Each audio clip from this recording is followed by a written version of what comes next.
Okay, so let's start back up. Today, let's see, we are transitioning from morphology into phonetics. So I hope you enjoyed morphology. It's not as if you won't ever do any morphology again, but that's it for lessons on morphology, lectures, I guess. Today is phonetics, which means that today we begin making funny sounds at each other. So everybody limber up your vocal tracts. Let's see, I'm trying to remember if there's anything that I ought to announce. You remember maybe that problem set 1, which confusingly is your second problem set, is due on Thursday. Normally it would be due on Tuesday, but because I am technologically challenged, it's due on Thursday. So, speaking of being technologically challenged, I just figured out how to get the projector to project over there instead of in the middle so that I won't have to write everything twice running back and forth across the room. So thank you, thank you, thank you. Thank you. I'm going to mention this when I go up for, you know, my chair is trying to decide whether to give me a raise. I'll be like, big academic achievements of the year. I was figuring out the tech. So if anybody misses the old days, like you were amused watching me run back and forth, or you know, this turns out to be too small or something like that, you know, let me know and we'll go back to the old days. Okay. So when we speak, if we're speaking an oral language, if we're not signing, what we are typically doing is producing a flow of air, which typically comes out of your lungs, but not necessarily. We'll talk about that.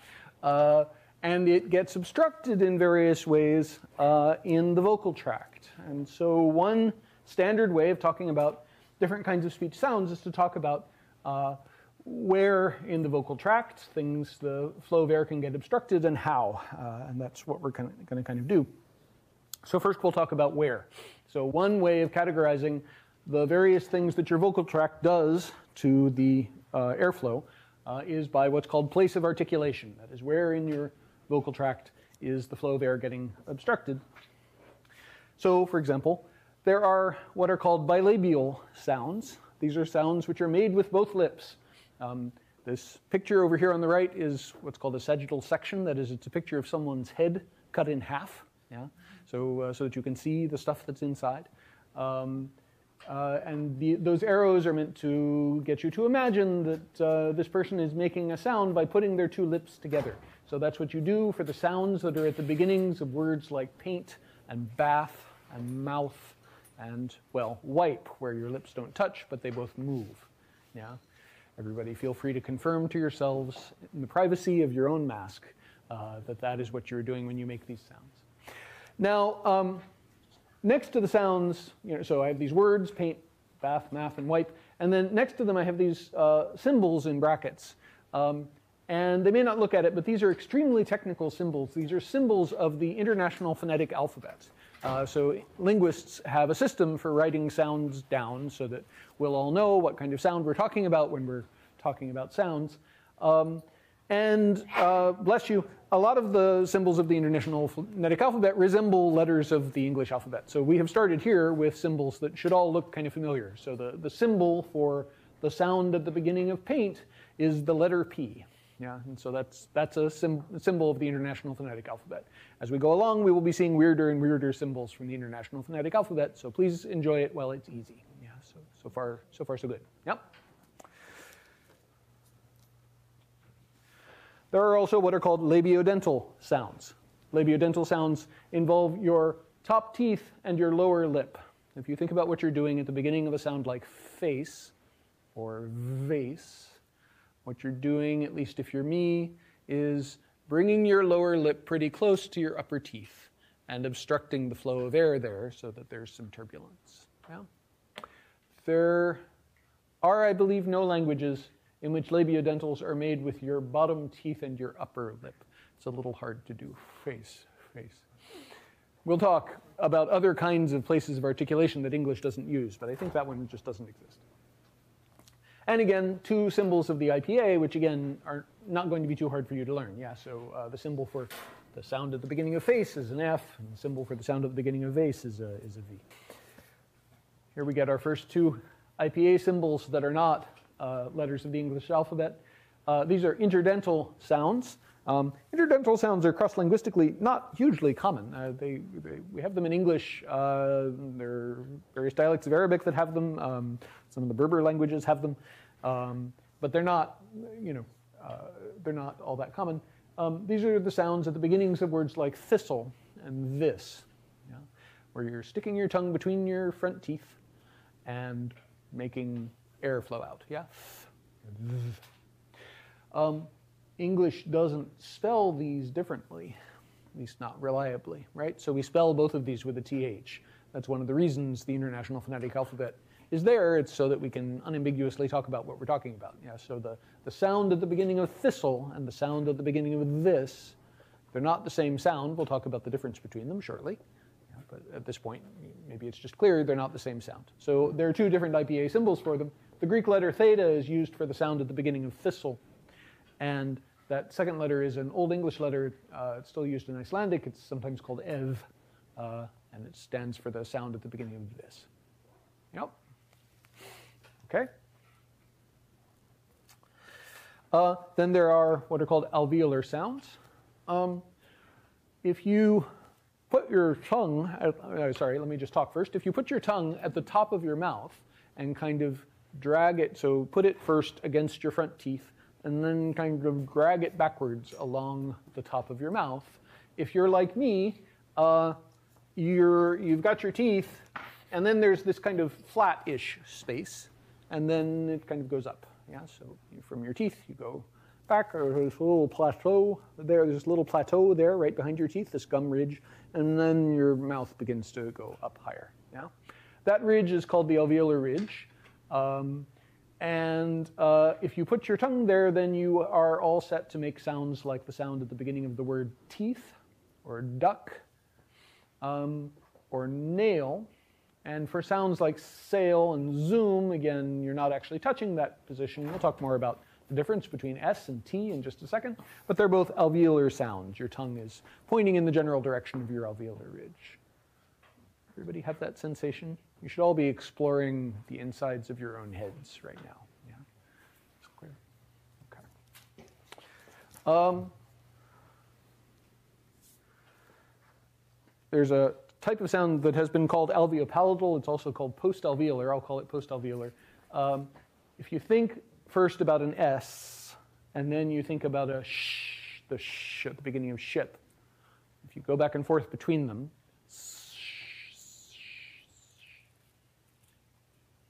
you make a very soothing sound. Yeah? And maybe what you can feel is that your tongue is kind of rocking back and forth. At least that's what my tongue is doing. For S, it's kind of pointing at the front, at my alveolar ridge, and then for sh, the middle of my tongue kind of curls up a little bit, goes a little further back. Is that the feeling people are having as they're going back and forth between these? Here's another new symbol. That's the symbol for the sound at the beginning of ship. And another new symbol, that's the sound in the middle of azure, the zh sound. Both of those are postalveolar sounds. You'll sometimes see them called alveopalatal sounds. I'll try to remember to always call them postalveolar. Yep. A little further back, there are what are called palatal sounds. These are either even further behind the alveolar ridge, sort of back where the roof of your mouth gets as high as it's going to get. And the one palatal sound that we have in English is the Y sound at the beginning of year. Yeah. And here's the first IPA symbol that is deliberately designed to confuse you. The IPA symbol for that sound, the Y at the beginning of year, is a J. Yeah. This is because the IPA was not invented exclusively by speakers of English. Right? So it was invented also by speakers of languages like German, in which they use this letter for this sound. Yeah. Ja, for example. The German word for yes, spelled J-A. Yeah. Right? Okay. The letter Y is used for something else. We'll get to it. Okay. And then, sort of continuing our tour of the mouth, so we're working our way backwards through the mouth, there are what are called velar sounds. In a velar sound, the body of your tongue is up against what's called the velum, which is the soft tissue at the back of your mouth that we're going to be hearing more about in a second. It's responsible for partitioning your mouth from your nose, from your oral cavity.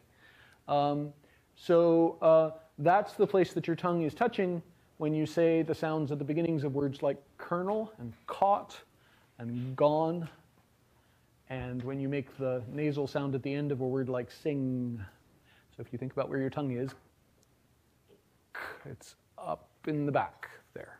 Does that sound right? Yeah? Okay, cool. And then going even further down in your throat, you've got the vocal cords, the glottis, this space that's down there in your throat around your larynx. And your vocal cords, or they're sometimes called your vocal folds, this process that you've got back here in your throat for closing off the air, can be closed to make what's called a glottal stop. English doesn't make a huge amount of use of the glottal stop, but it's what shows up at the beginnings of words like that catch that you're getting in your throat, meaning no, right? Or uh-oh, meaning oh dear. Yeah? That catch that you're getting in your throat, that's a glottal stop. Yeah? There are languages that are into glottal stops that have lots of them. Yeah? English is not. Yeah? And then, so that's what, and the way you make that is by basically slamming your vocal folds together to close off the flow of air. You can also hold them kind of close together and let the air whistle past. That's how you make an H, right? As in, what's my word up there? Help. Yeah. So you're just slightly abrading the flow of air. Yeah. Okay. Now, yeah, are there questions about any of that? So that was just a quick tour through the vocal tract. Yeah. Where's like cha? Oh, we haven't gotten to cha. Yeah, but good question. We can think of what that is. Cha, a cha sound at the beginning of a word like church, also at the end of a word like church, is a kind of dynamic sound, right? Ch. I think your tongue is in motion as you are making that sound. Yeah. So it makes one sort of, it completely stops the flow of air, and then it gradually peels back and allows the air to flow out. You could think of that first thing it's doing as, I'm on completely the wrong slide, as being like an alveolar stop, right? So it's like a T. And then as it peels back, you end up with something like a sh, like a post-alveolar. So it's a pretty complicated sound. And we'll talk about it. Yeah, that's a really good question. Other questions? Somebody had a question? Yeah. I'm sorry, say it again? What's the difference between a glottal stop and, say, an ending consonant? An ending consonant? What kind of ending consonant did you... Oh, yeah. So that's a really good point. Okay, so a glottal stop, take a word like put, right? If you say put, your tongue, at least my tongue, touches the alveolar ridge. It goes where I said it would. Yeah. But you're right. You also make a glottal stop, at least the way I just said it, put. Yeah. You could contrast that. If you didn't make the closure at the alveolar ridge, it would sound like put, right? Which is not an English word for me. There are dialects of English in which you would say, in which that's something you would say, right? Put. There are places in English where things that we write as other kinds of sounds actually are, in fact, glottal stops, at least in my English. So the difference for me between can and can't, my wife, who is Japanese, is driven crazy by the difference between can and can't, because they're virtually the same, right? It's very hard for her to figure out often whether I'm saying can or can't, because the difference between them is really mostly just, can't is really just can plus a glottal stop. Right? I'm not saying can't, usually, unless I'm being very emphatic. Yeah. Good question. Yes? Is it possible for like the same sound to be heard audibly, but with a different part of the mouth? Yes, there are things like that. Do you have something in mind? No. Oh, okay. So we haven't gotten yet to R. We'll get to R eventually. But actually, people discovered at a certain point, so people investigate this kind of thing in all kinds of ways. One is the kind of thing we're all doing, where we just sort of sit and say, what is my mouth doing? There's other kinds of work where people classically, paint the roof of your mouth with stuff that will come off, and then you have people produce a sound, and then you stick a camera in their mouth and take pictures and see which parts of the paint came off. You stick tubes down people's nose to measure airflow. You do all kinds of horrible invasive things. These days, people do a lot of MRIs. I'm going to put on the website a couple of websites that have charts of all of the sounds that we're going to talk about, plus many more, together with MRIs of the insides of people's mouths making these sounds, so that you can sort of see the anatomy that's involved. You won't just have to think about it. One of the things people have discovered as they're doing this kind of work is that people just have different ways of producing R. That there are just different kinds of things you can do with your anatomy to make an R sound. And that's probably related to the fact that R is one of the kinds of sounds that people classically have trouble with. Like if you've been around small children, for example, it's kind of standard for them to not quite get R right, and to say something that sounds more like a W at a certain stage. So I'm sorry, the short answer to your question is yes, and R might be an example. Yeah, good questions. Any other things people want to talk about? Okay. Okay, so we went through that. Okay, so now I already sort of alluded to the fact that,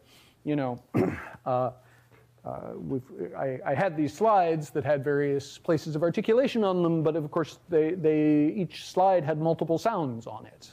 And so places of articulation is obviously not the whole story. Here's another part of the story. It's what's called voicing. So if you think about an S and a Z, those are both alveolar sounds. Your tongue is reaching toward the alveolar ridge, yeah? But they're not the same. What's the difference between them? If you go back and forth between them,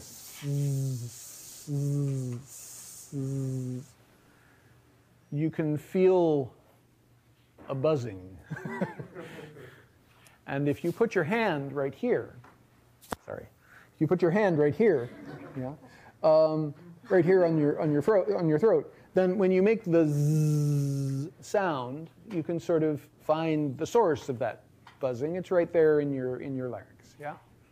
What's happening when you make a Z is that you're holding your vocal folds across the flow of air in such a way that they will flap in the breeze as the air goes by. They'll vibrate.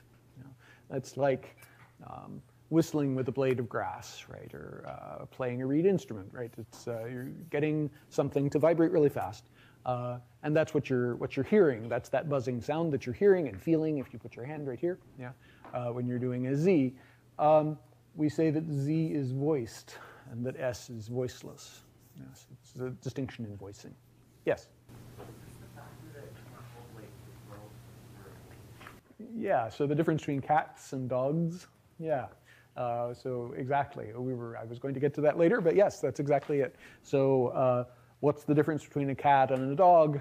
Well, as far as a phonologist is concerned, the difference is that cat and dog end in sounds that differ in voicing. Yeah. Is T voiced or voiceless? The T at the end of cat. Voiceless. Yeah. And the G at the end of dog is voiced. Right, and you're choosing S or Z, you're putting the sound that agrees in voicing with the consonant that's at the end. That's exactly right. Yeah? So then, is it possible to whisper Yeah, so this is a really good question, which I was hoping not to get asked quite so soon, but no, that's good. Okay, so she just asked, what are you doing when you're whispering? So if you think about what you're doing when you're whispering, first of all, vocal cords are not vibrating at all. Your vocal cords are not vibrating at all at any point, right? So that should mean that you're not making the distinction between S and Z, or between F and V, or what's my other example here, th and th, right? So the difference between bath and bathe is that the th is voiced and the th is voiceless, yeah? But that doesn't seem to be true, right? I mean, if you whisper safe and save, safe, save, you have the feeling that you can hear the difference between them. Yeah. I think if you were to whisper one of these, so do a controlled experiment, go back to your dorm, whisper to your dorm mate, safe, and then find out what they think you said. Maybe warn them in advance, what you're going to do. I really, oh boy, the complaints. Yes, so there's got to be something else going on, right? Let's do this experiment again, though. So it's easiest for me actually with F and V. So let's do this thing again. If we go back and forth between F and V, which of them is voiced? The V, right? The V is voiced. Okay, now do it again, but whisper.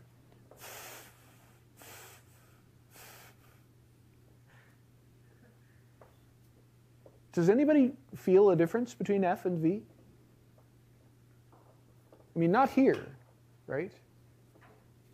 Yeah? I feel like the V is more like there's more air. So yes? Also, like my mouth is opening slower than I did. Ah.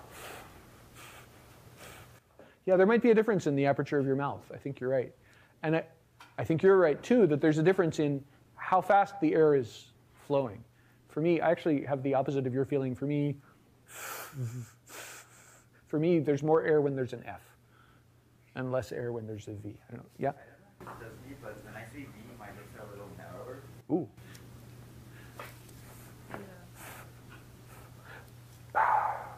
Yeah, my jaw is moving as I do that. And I think that is affecting what my lips are doing. They're coming together more. So I think what's happening maybe is an attempt to answer your question, is that, so I just said sounds can be either voiced or voiceless. If they're voiced, what it means is that your vocal cords are vibrating. And I made it sound like the way you do that is, well, you stick your vocal cords into the flow of air, right? And you make them vibrate. But I think maybe what we're learning is that you do some other things too to optimize the flow of air so that you will get a good vibration going, right? That maybe if the flow of air is too fast, and maybe we're learning things about the aperture of your mouth, right, as well. There's a way of making sure that the pressure that you're getting, the sort of rush of air that you're getting on your vocal cords will make them vibrate in just the right way. And you're manipulating all of that stuff without thinking about it. And you can still hear it when you whisper. So when you whisper, you're not engaging your vocal cords, but you're doing all the other stuff. And that's what you're using to hear the difference. There's experimental work on this. This is the kind of thing people try to figure out. Yeah, really good question. Okay, so your vocal cords can either be vibrating or they cannot be vibrating. So you have voiced sounds and you have voiceless sounds. So S and Z and T and D are all alveolar, but S and T are voiceless and Z and D are voiced. Does that all sound right? Is anyone upset by any of that? Disturbed, alarmed, hungry? Yeah, anything? Okay, good. So, yeah. Back to the Polish plurals. So we saw before, we convinced ourselves, or I convinced myself, and I tried to take the rest of you with me kind of as collateral damage, that Polish has words that end in K and words that end in G underlyingly, but it also has a rule that changes G to K at the ends of words. That was Polish, right? Yeah. Okay, but it's not just G.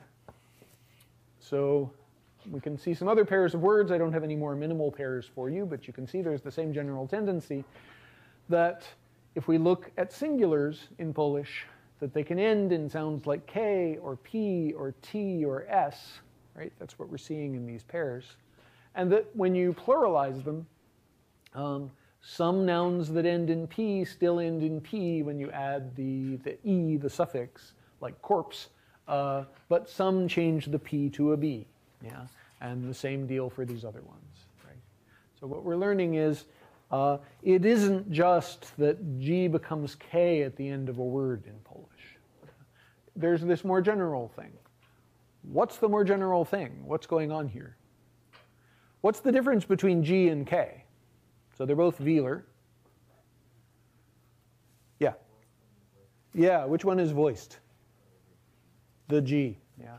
So what's happening is that the G, which was voiced, is becoming voiceless at the ends of words in Polish. Yeah. What's happening with B and P? Joseph? Voice D becomes voiceless. Yeah, the voiced B becomes the voiceless version, which is P, yeah? Those are both bilabial sounds. They involve both your lips, yeah? Yes? How is D voiced? Sorry? How is D voiced? How is D voiced? Oh, B. I guess. B. B. B. You're raising a good point. There's a reason that I started with sounds like S and Z and F and V, because you can go for as long as you have breath, right? Whereas B, there's a limit to how long you can be, yeah? We just said the way voicing works is that you've got air flowing across your vocal folds and making them vibrate, right? And for a Z, you can see how that would work, you know, so the air just flows. For a B, well, the air only has so far to go, yeah? That's one reason you can't keep a B going for very long. All that air has to get in, it has to flow past your vocal folds to get them to vibrate a little bit, and then it gets to your mouth, and then it has to stop. So, you know, there are other departments that are better at this than I am, but, you know, the air pressure in your mouth is going to build up past a certain point. You won't be able to keep doing that. Yeah. But you do it for as long as you can. That's the sense in which it's voiced. Yeah, good question. Yeah? Okay. So yeah, what's happening in Polish is not just G becomes K, it's voiced sounds are becoming voiceless. Yeah, so Z becomes S, D becomes T, B becomes P, and G becomes K. Yeah? So it was sometimes called final devoicing, and it's a cross-linguistically quite common phenomenon. Okay. So, yeah. All right. So we've talked about place of articulation, and we've talked about voicing. Now we need to talk about another sort of dimension for categorizing sounds, which is called manner of articulation. So think about S and T. They're both alveolar, and they're both voiceless, but they're different from each other. And the way we distinguish them is via what we call manner of articulation. So they're both voiceless alveolar sounds, but T is a stop, and S is what's called a fricative. So stops are also called plosives. I promise never ever to call them plosives. I will always call them stops, because that's what I grew up calling them, but you will sometimes see things written in which they're called plosives. Yeah? In homeworks, if you ever need to write about them, feel free to call them either one. It doesn't matter. Right? I like calling them stops because they're named after the fact that, well, they stop the flow of air, right? That's what they do. That's what a stop is. And so the air is coming out of your lungs and it gets stopped. You know? Fricatives, like S, are sounds in which you don't stop the flow of air, but you narrow some aperture enough to create turbulent airflow, which you hear as a kind of hissing sound. So sounds like S and sh and f, these are all fricatives. Yeah. Okay. Right. So for T and D, the airflow is stopped. For S and Z, the airflow is restricted but is not stopped. So you kind of hold your tongue close to the alveolar ridge, but you allow air to keep flowing through. Yeah, that's why. This was the conversation we just had. That's why an S you can keep going for as long as you have breath in your lungs, whereas a T you can't keep executing it. Yeah. Okay, so now we have these three ways of categorizing these kinds of speech sounds: place and manner and voicing. Place of articulation, manner of articulation, and voicing. So there are a bunch of places of articulation over there on the left, and the sounds that we have mainly talked about have been either stops or fricatives. And then each of these places on the table, there's a pair of sounds, and I hope I managed to do this right. Yes, it looks like I did. In all of these pairs, you've got both a voiced and a voiceless sound. Which one is first? The voiced sound, yeah. So in all of those, there's a pair. So you've got zh and sh, for example, the post-alveolar fricatives, and the zh is the voiced one, and the sh is the voiceless one. Yeah? Okay, good. All right. So now, new class of sounds. This is a new manner of articulation. So we've got D, which is a voiced alveolar stop, and Z, which is a voiced alveolar fricative, and now we need to think about N. Well, N is voiced, and it's a stop in the sense that you are stopping the air from flowing through your mouth. If you think about what's happening inside your mouth during an N, your tongue is jammed against your alveolar ridge, just as it would be for a T. So I love the sound of phonetics in the morning. It's great. When you're doing an, you've stopped the flow of air in your mouth, and so N is technically a stop, right? It's called a stop because there's no air coming out of your mouth. But there's air coming out somewhere, right? It's coming out of your nose. And you can tell because if you hold your nose, you will not be able to make an N. Yeah? So the reason that an N, that you can keep an N going, again, for as long as you have breath, is, well, the air has someplace to go. It's going out your nose. What's happening when you make an N is that you are lowering the velum, which is this doohickey in the back of your mouth that partitions your nose from your mouth. By lowering it, you're allowing air to flow through your nose. So for T and D, the airflow is stopped at the alveolar ridge. For N, the airflow is also stopped at the alveolar ridge. It can't go through the mouth. It's stopped right there, but it goes through your nose.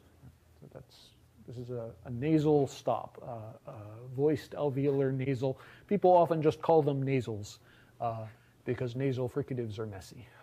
Yeah. Actually, not possible, possibly. Okay.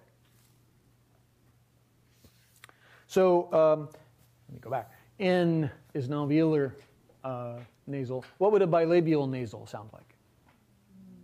Yeah, it's an M. You close your lips and allow the air to flow through your nose. And a velar nasal? Remember that velar means the place of articulation for a K or a G. So you make a K or a G sound, and then just let air flow through your nose.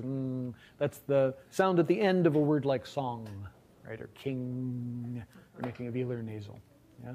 English doesn't allow words to begin with velar nasals, but there are languages that do. So Tagalog, for example, the word for now, like right now, is ngayon. So it starts with a velar nasal. One of the entertaining things about learning Tagalog is learning how to make sounds that start with velar nasals. If you're an English speaker, you're not used to it. Yeah? Okay. Okay, so there's the table again. So we've got stops and fricatives and nasals, nasal stops. Things can be voiced or voiceless. And we've got all those places of articulation over there on the left. Are there questions about any of this? Is anybody looking at this and saying, whoa, this table has grown out of my ability to keep up? Yeah. Yeah. English doesn't allow words to begin with velar nasals. We don't have any words that start with the sound that's at the end of words like song. We don't have words like nga, ngo, ngi. English doesn't have words like that. There are plenty of languages that do. Tagalog is one. Cantonese is one. There are a bunch of others. But English doesn't have that. Yes? Well, I noticed there's not J in brackets or Y called palatal. Oh, yeah. Actually, I don't actually know where this J would go. Yeah. So we haven't yet gotten to the kind of sound that J, the sound at the beginning of a year. You're absolutely right. There's a gap there.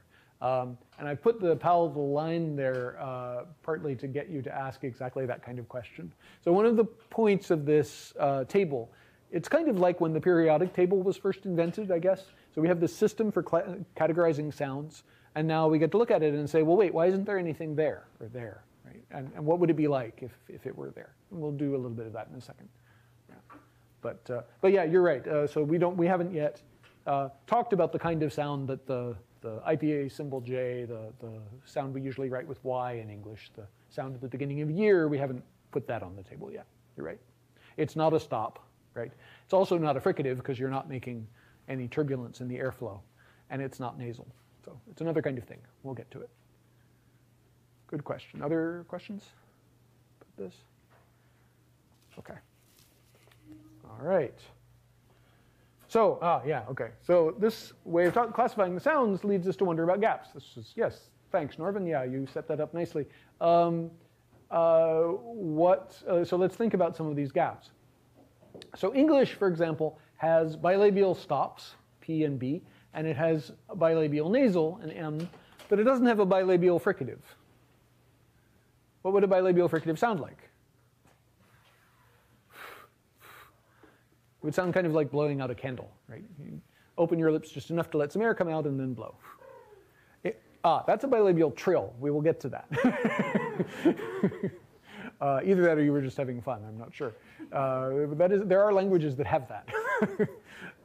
Okay, so but a bilabial fricative, English doesn't have a bilabial fricative, but there are languages that do. Japanese does, for example. So in Japanese, the sound that when people were writing Japanese in the Roman alphabet, when they write an F, like when they write the name of this mountain, they'll write it with an F. But in Japanese, that's not an F. It's a bilabial fricative. It's Fuji, Fuji. If you learn Japanese, you must learn to pronounce the F bilabially rather than labiodentally. So in English, we have a labiodental F with our lower lip against our teeth. In Japanese F, your teeth are not involved. It is only your lips. Yeah. What would a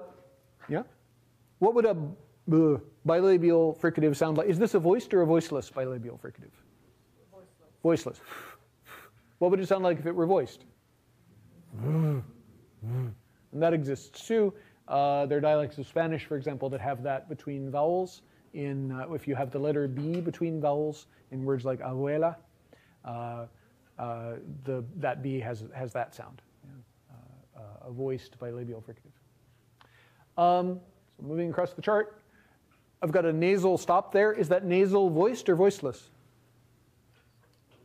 Voiced. What would it sound like if it were voiceless?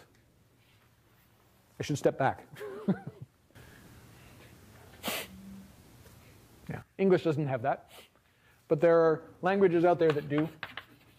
Languages like Hmong, for example, which is a minority language spoken in, actually it's quite a large minority language spoken in Vietnam. Hmong has that kind of sound. Yeah. Tibetan has that kind of sound too. Okay, let's skip palatal and do velar. We've got velar stops in English, K and G, K and G, and we've got velar nasals, ng. What would a velar fricative sound like? Yes, she's alerting me that she's not just hissing at me, she's making a velar fricative, yes. Right? Is that a voiced or a voiceless velar fricative? Voiceless, yeah. Yeah. English doesn't have that, but there are languages that do. Languages like German say that's one of the sounds that they write with the letters C and H at the end of composers' names, like Bach, right? Johann Sebastian Bach, his name ends with a velar fricative. Russian has this sound, yeah. It shows up in the names of authors like Chekhov, that sound. What would a velar fricative sound like if it were voiced? And English doesn't have that either, but there are languages that do. Again, they're dialects of Spanish, where if you have a G between vowels, it'll get this kind of sound in words like agua. Yeah. Okay. So we've talked about various kinds of nasals, nasal stops. So an M is a bilabial nasal, right, where you close the flow of air at your lips and allow the air to flow through your nasal cavity by lowering your velums. You get or you can stop the flow of air in other places. You can have an alveolar nasal, right? You can have a velar nasal. What would a glottal nasal sound like?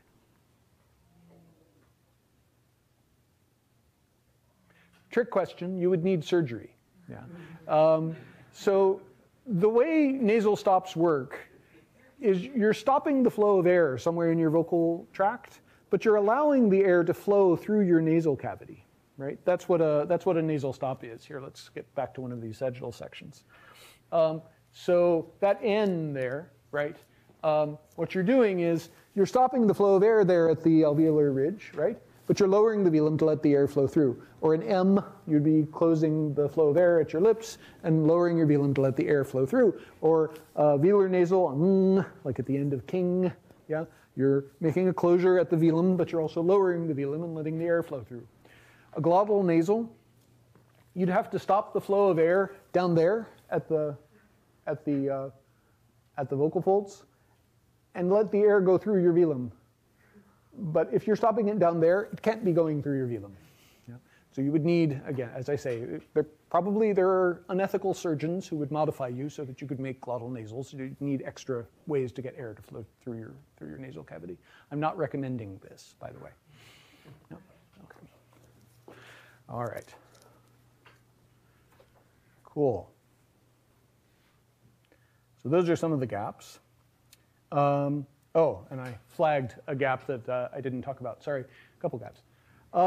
So English has interdental fricatives, th and the, and as I said, those are cross-linguistically, kind of rare, which is why if you're trying to do an accent from various kinds of places, for example, in Europe, one of the things you do is replace your TH sounds with other kinds of sounds. So, if you're doing a French accent, you replace your TH sounds with Z's, right? Or if you're doing a German accent, you replace your TH sounds with T's. Yeah. English has interdental fricatives, and it has alveolar stops, T and D. There are languages out there that have what are called dental stops. Yeah. So a dental stop, so the alveolar stop, again, involves your tongue touching the alveolar ridge and stopping the flow of air there. For a dental stop, your tongue is touching your teeth. So you're not saying ata, you're saying ata, ata, ata. English does not have those, but there are languages out there that do. If you're studying another language, this is a kind of thing to think about, because sometimes your teacher will not be thinking about this. But you should be asking yourself, is this sound that sounds sort of like a T, is it an alveolar T or is it a dental T? Part of your job, if you're learning Tagalog, for example, is to learn to make dental Ts instead of alveolar Ts, because that's what they've got. Yeah? If you're making these sounds like with your teeth, but like let's say someone doesn't have teeth? Yes. Yeah. How is that? Well, would it be like against the gums? I believe that is what people do. Yeah. So you make a closure, or we can talk about interdental fricatives, right? So somebody who doesn't have teeth and wants to do a th, what do? I think their job is to create turbulent airflow with their tongue between where their teeth would be if they only had teeth, right? And I think there's something similar going on with dental stops. But this is exactly the kind of thing that experimental phoneticists do, is to try to figure out one of the things they do many things, some of them kind of creepy, to try to figure out what's going on in your vocal tract exactly as you do this stuff. There's all this work on what people do to compensate for various kinds of obstructions in the vocal tract. So you have people bite on a block, and then like you put something solid in their mouth, and then you're like, okay, so now what will you do, with your tongue to make the sounds as best you can. All kinds of weird stuff people do. Yeah, cool stuff. Yep. Okay. Where was I with all that? Okay. Yeah. So. Okay, so yeah, that's another set of IPA symbols. These are your first IPA diacritics, I guess. Those little square doohickeys under the T and the D there, those indicate that particular T and D, those are dental. There are even languages out there that have both dental Ts and alveolar Ts. So the Dravidian languages of India are famous for having those, and a lot of the Aboriginal languages of Australia are really rich in places of articulation. So is Dinka, come to think of it, this Nilotic language that I mentioned briefly that has tone as a way of marking case. These are all languages that have lots and lots of places of articulation, including both dental and alveolar, but that often don't make, the languages of Australia at least, often don't make voicing distinctions. So they have stops, but they don't distinguish voiced from voiceless. So they have places of articulation and lots of them, and nasals in all those places as well, but no distinction between voiced and voiceless. Yeah, okay. Any other questions about this chart before we zoom past it? Okay. Like I say, on the website, there will be a link to charts that will look hopefully sort of like this, more official charts by the IPA, which will have sound files so that you can listen to trained phonologists making the sounds, and also at least one website, which I hope is still up, has MRIs so that you can watch the inside of a person's vocal tract as they make the sound. Okay. Now, we have been talking about parts of the vocal tract that English uses. Sometimes it doesn't use them for the same things other languages do, so we have teeth. We use our teeth for interdentals, but we don't make dental stops. But there are places in the vocal tract that English just does not use, and yet other languages do. Here are a couple. There are what are called retroflex sounds. These are sounds in which the tip of your tongue is on your palate. So instead of a t, you're making a t, a ta, a ta. So your tongue is curled back a little bit further than it would be for a T, and it's making a closure if you're making a stop right there. So there you can make stops there, a ta or a da. You can make fricatives there, like a sha or a ja. And you can make nasals there, like a na, a na. Yeah.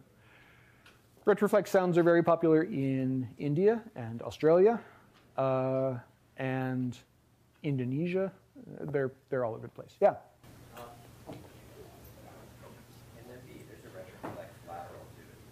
Ra. Yeah. Mm-hmm. Yeah. Well, we'll get to laterals, but yes, there is. Yeah. Yeah. Okay. There's retroflexes. Uvulars are kind of like K, except more so. So, for a K, your back of your tongue is hitting the back of your mouth. It's touching your velum. That's a K sound, a ka. For a uvular, your tongue goes further back and it gets at or near your uvula, which is the little doohickey that hangs down there at the back. That's your uvula. So this is a sound like akka, akka, akka, or aga, or aha, or aga, or anga. These are all uvular sounds. We do not have these in English, at least when we're feeling well, but there are languages out there that do. You're working on a problem set that involves the language Iñupiaq. And that letter K is a symbol for a uvular stop. Iñupiaq has a uvular stop. It has one at the end of the name. The Iñu at the beginning means people, and piaq is a suffix meaning something like real or normal or regular, right? So the Iñupiaq are the normal people. The rest of us are abnormal. Yeah. So yeah, uvulars. Reasonably popular. They're all over, let's see, they're all over the indigenous languages of the Americas. They have them in Arabic. They're not exactly rare, but English does not have them. The uvular voiced fricative, so the voiceless fricative, the h is, found, but not hugely common in Europe. The r is one of the voiced uvular fricative, is one of the ways to pronounce an R in languages like French and German, right? So if you're pronouncing the French word for red, one of the ways to do it is with this fricative, to say rouge, that sound is a voiced uvular fricative. There are other ways. You can also do a uvular trill, where you get your uvula to flap in the breeze. But not everybody does that. Yep. Questions about that? Makes sense? Okay. And then there are also pharyngeals. Pharyngeals involve constriction near the pharyngeal wall. Arabic has these. The Berber languages have these. These are like aha, aha, or aha, aha. So you're getting the back of your tongue to get against the back of your vocal tract. Does anybody here speak Arabic? Okay, so if you know anyone who speaks Arabic, get them to speak to you for a while, and you'll get to hear them saying this. As I say, there will be sound files where you'll get to hear people making these. Yeah. So English doesn't have these, but there are languages that do. There are pharyngeal fricatives. Yeah, those are both pharyngeal fricatives. Okay, so slightly larger chart with more symbols on it, including some of the ones we've talked about: pharyngeals, uvulars, retroflexes. And for some reason, the dental stops are still red. I don't know why. To fix that. Yep. This is a chart. Okay. Okay. Now, people keep asking me about sounds that I've been carefully avoiding, so let's talk about them. There are what are called approximants. Approximants are not stops, and they're not fricatives, and they're not nasals. They involve your articulators kind of vaguely gesturing towards each other in some part of your vocal tract. Not enough to make, definitely not making contact, and not enough to cause any turbulence in the airflow. So if you think about a W, let's say, in the middle of a word like away, yeah, that's not a stop, and it's not a fricative, and it's not nasal. It's bilabial. You can feel your lips engaging as you make the W in the middle of away. It's a bilabial sound, but it's not a bilabial stop or a fricative. It is a bilabial approximant. Yeah. All right. So similarly for the Y sound at the beginning of year or yard, and the L and the R at the beginning and end of, I don't know, lair, yeah, or rail, yeah. Those are all approximants. Yeah. They are sometimes divided into glides and liquids, and I'm hoping that nobody will ask me how you know whether something is a glide or a liquid. Are you about to ask me how you know whether something is a glide or a liquid? Go ahead. Is that what you're... Well, yeah. Yes, okay, all right, fine. So a glide, I mean, sometimes it's as though a glide is an approximant that if you were to hold it longer, it would be a vowel. So a W, if you just freeze yourself in W space, you're making an oo, right? A W is like a oo sped up. We're going to talk about vowels later, but if you think about what an oo is, it's a held version of a W. And similarly, a Y sound, y, is a sped up version of an E, as opposed to an R or an L, which are just something else. Because I have not given you a good way of distinguishing glides from liquids, you can trust me that I will never ask you to distinguish them in a way that will make a difference for like grades or anything like that. You will never see me saying, no, you're wrong, that's not a glide, it's a liquid. I mean, I may say that, but there won't be -5 next to it. Yeah? I mean, if the W and the Y sound are both just like short from vowel sounds, right? Then why is it necessary to have these as separate symbols? Yeah. Just like the CH having two letters. You know, that's a really good question. So why don't we just use the letter oo for the bilabial glide, for the W? And let me see if I can come up with a good answer to that. There are, eventually we're going to get to, so far all we're doing is talking about sounds individually. And eventually we're going to start talking about sequences of sounds, right? And we're going to want to be able to talk about restrictions on the ways in which sounds get to interact with each other. And so it's going to be useful at that point to be able to distinguish, for example, consonants from vowels. And once we do that, and you should feel free to call me on this if it doesn't come up later, I'll try to make sure it does. It'll turn out to be useful to be able to think of the consonant version of this sound, the W, and also the vowel version of this sound, the oo. But you're right that there are plenty of like sound changes where you see them converting in back and forth between each other. That's a kind of thing that happens. Yeah. So yeah, but that's the prima facie reason for distinguishing them, because there are rules for the distribution of sounds for which it's useful to have that distinction. Yeah, it's like anything else, I guess. We make that distinction as long as it turns out to be useful for explaining stuff. Yeah. Good question. Yeah. Good. All right. Okay. So those are glides and liquids. Okay, and then Raquel was asking about this before. Sounds like ch and j. I think I said you could think of ch as like a stop, a T, followed by a fricative, sh, or j, the j at the beginning and end of a word like judge, yeah, as being a stop, a D sound, followed by a fricative, a j. There's a little bit of a debate about whether what I just said is the right way to think about this or not. I think the standard way to think about it is not exactly that. What people do is say, yeah, there's this package deal, an affricate. So there's a name for this kind of thing. An affricate is this kind of sequence, with something like a stop followed by a fricative. And the arguments about whether or not to make this move, about whether to say, no, that's a single sound with a complex motion, as opposed to saying, no, that's two sounds right next to each other, has to do with the kinds of considerations I was just talking about when you're trying to figure out what's the best theory of, for example, what sequences of sounds are allowed in a syllable in a given language. Sometimes it's useful to be able to say, this is a language that doesn't ever allow, say, a syllable to end with a stop followed by a fricative. Oh, but it's okay for it to end with ch. So we'll just treat that as a single package. Right? We won't treat it as a stop followed by a fricative. That's the kind of move people make.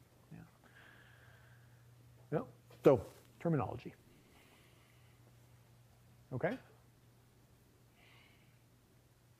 All right.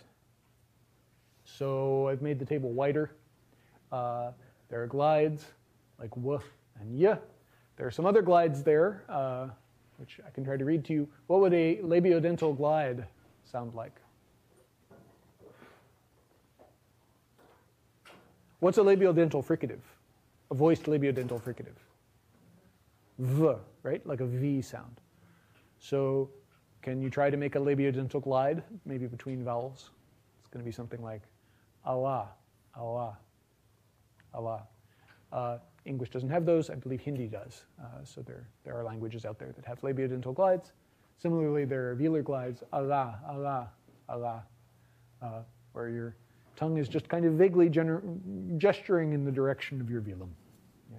I kind of like the IPA symbol for the velar glide. It looks like something out of Tolkien. Yeah. Yep. Okay. All right. So we've done consonants. Have not done all the consonants. So what I'm going to do is show you some vowels, and then we'll circle back and look at some particularly exotic consonants, probably next time, probably not today. So I want to start talking about vowels. So let's go through the vowels systematically. Compare the vowel in the middle of bead and the vowel in the middle of bad. And here, let me just warn you that the IPA becomes particularly forbidding when we get to vowels in English. And it's not the fault of the IPA. It's the fact that English has a very large number of vowels and not very good system for writing them. This is one of the things that makes English spelling so difficult, that we can actually have competitions where you watch people spell. This is kind of thing that in many languages would be impossible. Right? If you tried to do that in Finnish, right, the spelling bee would just never end because every word, is pronounced exactly the way it's spelled. We don't do that in English. So here are two vowels, and those are their IPA symbols, the vowel in bead and the vowel in bad. And now, so everybody join me in sort of transitioning from one of those vowels to the other. Go, yeah. Yeah. Yeah. Okay. You guys sound good. What are you doing? I mean, you're doing what I asked you to, but what's happening in your mouth? Yes?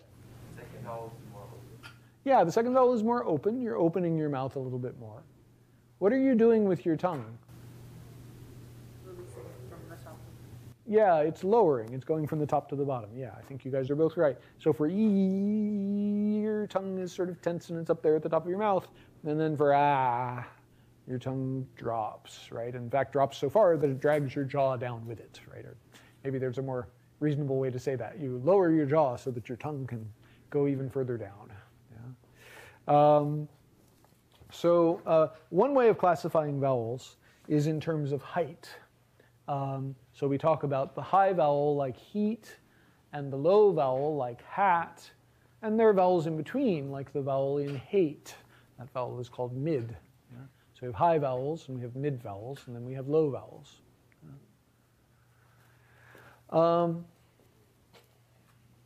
Yeah? Okay. Now, let's do another comparison. Think about the vowel in he and the vowel in who. So everybody go ew, ew, ew. what's going on in your vocal tract as you do that.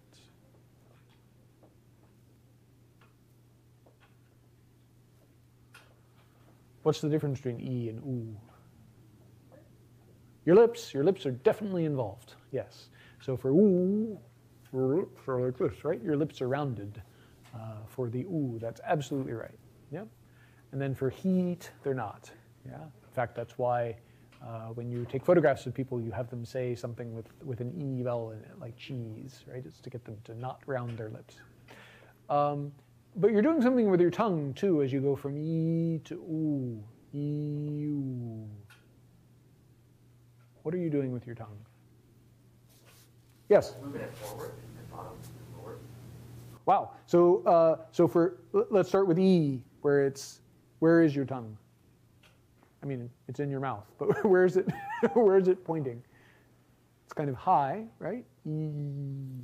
And then for oo, where does it go? It moves, right? So you aren't just rounding your lips and leaving your tongue where it was. Yes? I noticed for E, my tongue is almost like touching my molars. Yeah. Yeah, I see what you mean. Yeah. Yeah. I don't know about you guys. For me, for E, yeah. Yeah, for me, for E, it's at the front and it's high. And then for oo, my tongue kind of curls backward and it avoids my molars. You're absolutely right. And curls backwards so that it's hiding back in the back of my mouth. I think that's the kind of thing you were saying just now. Yeah? Is that the experience people are having? Everybody do some more ee-oo, ee-oo. Feel your tongue moving back and forth. Ignore your lips, right? And think about your tongue. Yeah? Okay. So we have front, mid, we have high, mid, and low vowels, but we also have front and back vowels. So the back vowels are vowels like the vowel in who, and the vowel in ho, and the vowel in hot, ah. So oo and o and ah, those are all back vowels. Your tongue is sort of pulling back toward the back of your mouth. Yeah? Okay. And then this is the other point that you guys made. Some of these vowels are rounded. So in English, the back non-low vowels, the back high and the back mid vowels, are rounded. In who and ho, your lips have to round to make those vowels. But for hot, your lips don't round. Yeah. And, you know, a bunch more symbols. Some of them aren't so bad. You know, the letter U for oo, that's pretty good. And the letter O for O, yeah. And then, you know, we have that ash symbol there, which is from Old English for ah in had. And then E and A and ah. Good luck with those. Yeah. Have sort of standard issue European values for some of those symbols. Okay. Now, in this chart, I've only got 6 vowels. You may have been taught, how many vowels were you taught English had if you went to school in English? Yeah. 5. It's supposed to have 5, right? It does not have 5. It has like 14. And, you know, why are we taught that it only has 5? Why do we only have 5 letters for vowels? Who gave us this alphabet? The Romans, right? Yeah. And in Latin, there in fact are 5 vowels, which can be either long or short. So this is a perfect alphabet for Latin. Yeah. But then we got hold of it. And so we've ended up with, you know, 12, 14 vowels. Different dialects of English are different. And we have 5 letters to spell them with. And this is why we have spelling bees. Yeah. One of the reasons. Okay, so I've written 6 of our 5 vowels here on this chart. And then, but well, we have more. So think about oo and right? In hood and hood. Or e and I in heed and hid. Or a and in raid and read. Or o and aw, like in coat and caught.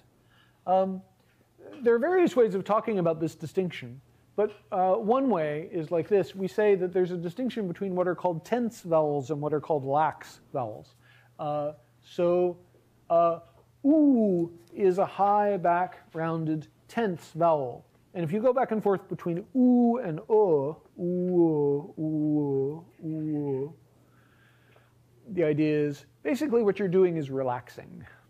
So your tongue is not quite as rigidly high and back as it would be for an oo when it makes an oo. And your lips are probably not quite as tensely rounded either. Your whole body relaxes. Yeah. Same deal with all these other pairs. Yeah. It's a fact about English lax vowels that there's a restriction on their distribution. English monosyllables don't end in lax vowels that are either front or high. So we have words like flea and flew and flay. Those are all words in English. Yeah. Flay means to remove the skin from. But we don't have those three words at the end there.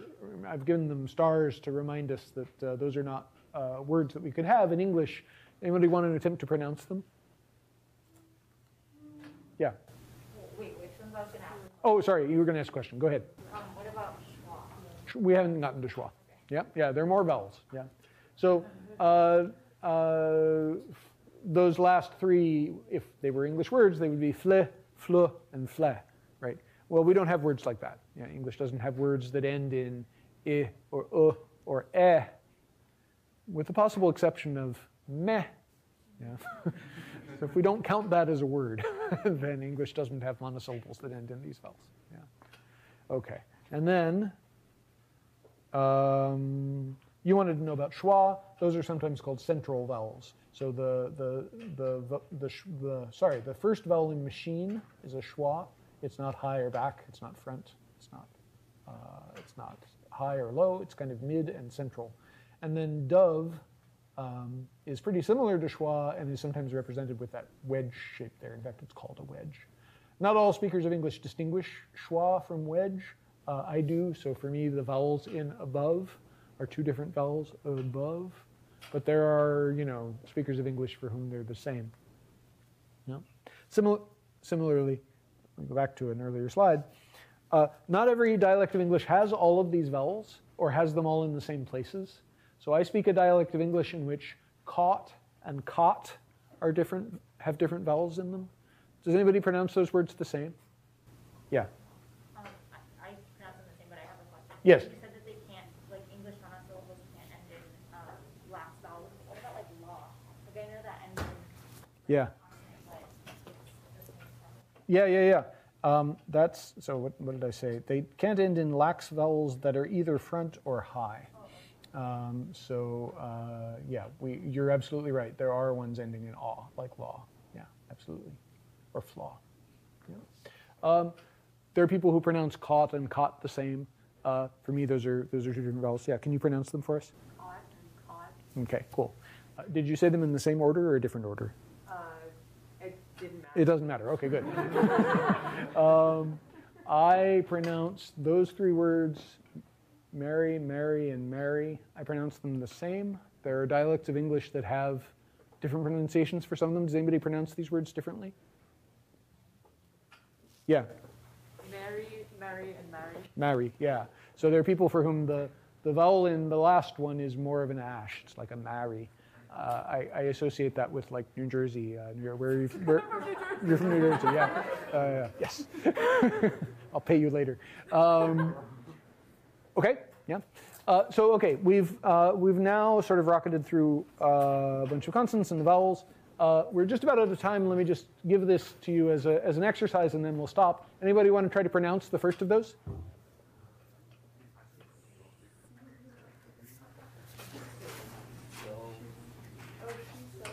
She sells seashells. Yeah. Tell you what, we'll do this exercise next time. So next time, we'll do this as the first slide, yeah, and I'll leave it on the slides. You can work on it at home. And do some fooling with it and try to get to where you can read it. As we go along, I'm going to be asking you to read things in IPA, so I'll start putting IPA on the slides more and more. So start trying to familiarize yourself with it and get to where you're familiar with at least the symbols for sounds that we use in English. Do you want me to read the rest of them? I'll do some more IPA. Okay, so what's the second one? Sue says he's a bad egg. Yeah, you guys are good, fast learners. And what's the third one? Excellent. And what's the last one?